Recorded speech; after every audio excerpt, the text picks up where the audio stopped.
Good morning sir. Very good morning. અને આજુબાજુ આ બધું કેમ બંધ છે? અને તમે લોકો આ શું કરો છો? અચ્છા, પાટીદાર આંદોલનની રેલીમાં જતા લાગો છો. આપણે તો જવું જ પડે ને, પાટીદાર છીએ. અરે ભાઈ, આવા ગળે પટ્ટા બાંધીને રેલીઓ કાઢવાથી કોઈ પબ્લિકને ફાયદો નથી થવાનો. આનાથી તો ફક્ત ને ફક્ત રાજકારણીઓને ફાયદો થાય છે. ભાઈ, આ સમય આપણો અને આપણા પાટીદાર સમાજના ફાયદાનો છે. અરે યાર, આપણે આખા સમાજનું નથી વિચારવાનું. આપણે તો આપણું ઘર કેવી રીતે ચાલે એ વિચારો. જો ભાઈ, આ પાટીદાર અનામત રેલી કોઈ એક વ્યક્તિ કે કોઈ પરિવારની નથી. ભવિષ્યમાં આપણા અને અન્ય સમાજોના ઘર સારી રીતે ચાલી શકે ને એના માટે છે.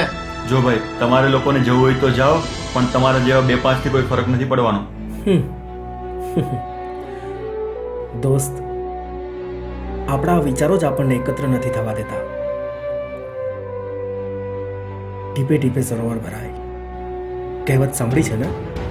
જો આપણા દરેક ઘર દીઠ 1 કે 2 વ્યક્તિ આ રેલીમાં જોડાશે ને, તો આપણી આ પાટીદાર અનામત રેલીની વિશાળતા એવી હશે કે ઇતિહાસ રચાઈ જશે.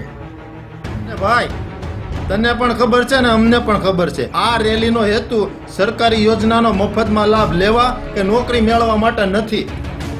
You are right sir. અમારા સમાજે પણ અનામત રેલી કરેલી, જેની પાછળનો ઉદ્દેશ્ય એ જ હતો જે પાટીદાર સમાજનો છે. ને ભાઈ, તારા બાળકોના શ્રેષ્ઠ પરિણામ હોવા છતાં એને એડમિશન ન મળે તો તારા અને તારા પરિવારની શું દશા થશે એનો વિચાર કર્યો છે તે? દોસ્ત, આ રેલીમાં કોઈ રાજકારણ નથી. આપણા રાજકીય નેતા અને આપણા સમાજના અગ્રણીઓ આપણી આવતી પેઢીના ઉજ્જવળ ભવિષ્ય માટે આ બધું કરી રહ્યા છે. દોસ્ત, સમાજ અને દેશ હવે બદલાઈ રહ્યા છે.